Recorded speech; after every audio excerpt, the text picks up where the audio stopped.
Awami League BNP একই স্বাধীনতার দল জামাত রাজাকার আমির খসরু সরাসরি ঘোষণা। বিএনপি নেতা ও সাবেক মন্ত্রী আমির খসরু মাহমুদ চৌধুরী আজ একটি অভূতপূর্ব স্পষ্ট বক্তব্য দিয়ে রাজনৈতিক অঙ্গনে ব্যাপক আলোড়ন সৃষ্টি করেছেন। তিনি সরাসরি বলেছেন, আওয়ামী লীগ বিএনপি আমরা এক, আমরা স্বাধীনতা প্রেমী।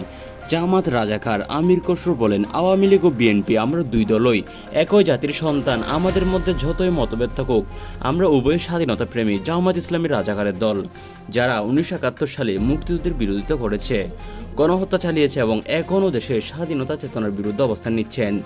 তিনি আরও বলেন, জামাত রাজাকার এদের সঙ্গে আমাদের কোনো সম্পর্ক নেই এবং থাকবেও না। আওয়ামী লীগকে আমরা বন্ধু হিসেবে দেখি, দেশের স্বার্থে, গণতন্ত্রের স্বার্থে আমরা একসঙ্গে কাজ করব। তার এই বক্তব্য বিএনপি সরকারের অভ্যন্তর এবং রাজনৈতিক মহলে ব্যাপক তোলপাড় সৃষ্টি করেছে।